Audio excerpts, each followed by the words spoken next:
వెళ్ళిపోవాల్సి వస్తుంది. ఈరోజు ఐఏఎస్ చదివే నాతోటి వికలాంగులందరికీ బాధ కలిగే విషయం. ఈరోజు ఐఏఎస్ ఆఫీసర్ గారు మాట్లాడినారు, రేపొద్దున ఇంకో పెద్ద అధికారి మాట్లాడతారు, లేకపోతే చిన్న అధికారి మాట్లాడతారు. బాధ కాదా మేడం? బాధ కాదండి. పెద్దలో చెప్పండి, ఒకసారి స్పందించండి. ఆర్పిడబ్ల్యూ యాక్ట్ ఒక్కసారి జ్ఞాపకం చేసుకొని సెక్షన్ 92A, B, E ఈ 3 సెక్షన్ల ప్రకారం ఆమె శిక్షార్హులు. ఒక మనిషి గౌరవ మర్యాదలకు, వారి మర్యాదలకు భంగం కలిగించే విధంగా మాట్లాడకూడదు.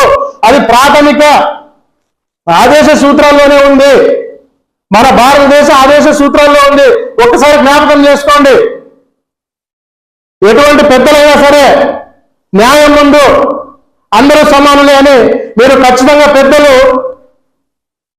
గుర్తు చేయాలా, నిర్ణయం చేయాలా. వికలాంగులు అన్నటువంటి స్మితా సబర్వాల్ గారిని బహిరంగంగా ఆమె క్షమాపణ చెప్పాలి, లేదంటే ఆమెను అనర్హురాలుగా ప్రకటించి సీఎం రేవంత్ రెడ్డి గారు జ్ఞాపకం చేసుకోండి ప్లీజ్, దయచేసి ఆమెను అనర్హులుగా ప్రకటించి ఆమెను విధుల నుంచి, సర్వీస్ నుంచి తొలగించాలని నేను వికలాంగులందరి తరఫున మనవి చేసుకుంటున్నాను. మేము పెద్దలతో మాట్లాడి రాబో రోజుల్లో జాతీయ రహదారులు కూడా దిగ్బంధం చేస్తాం, గుర్తుపెట్టుకోండి. జాతీయ రహదారు ఇప్పుడు ఎవరైనా ఒక విషయం మాట్లాడితే, రాజకీయ నాయకులు మాట్లాడితే తొందరగా స్పందిస్తారు. వికలాంగులను మాట్లాడితే ఎందుకు స్పందించారు? వాళ్ళ విప్లవ భావాలు లేవనా? ఉద్యమాలు చేయలేమనా? ధర్నాలు చేయలేమనా?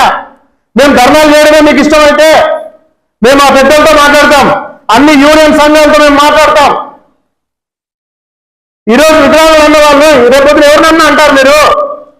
ఐక్యరాజ్య సమితి ఏది చెప్తే దానికి అనుగుణంగా అందరూ బ్రతకాల్సిందే.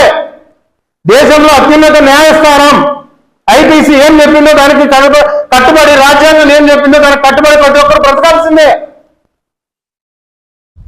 అటువంటి మాటలు మాట్లాడినటువంటి వారిని ఇంతవరకు ఎందుకు మీరు గౌరవమైన స్థానంలో కూర్చోబెట్టినారు? యూపీఎస్సీ చైర్మన్ మనోజ్ సోని గారు, మీరు ఈ మాటలను సుమోటోగా ఎందుకు తీసుకోవడం లేదు? మేము పెద్దలతో మాట్లాడి ఖచ్చితంగా జాతీయ రహదారులను దిగ్బంధం చేస్తాం రాబో రోజుల్లో. మాకు సారీ చెప్పకపోతే, మాకు క్షమాపణ చెప్పకపోతే, ఆమెను ఉద్యోగం నుంచి బర్తరఫ్ చేయకపోతే మేము ఖచ్చితంగా జాతీయ రహదారులను దిగ్బంధం చేస్తాం, ఉద్యమాలను ఉధృతం చేస్తాం. దేశవ్యాప్తంగా, రాష్ట్ర వ్యాప్తంగా ఉద్యమాలు మేము ఉధృతం చేసి మా మనోభావాలు దెబ్బతిన్నటువంటి వాళ్ళని శిక్ష పడేంత వరకు మేము ఈ పోరాటం ఆపమని ఈ వీడియో పూర్వకంగా తెలియజేస్తున్నాను. జై దివ్యాంగ్.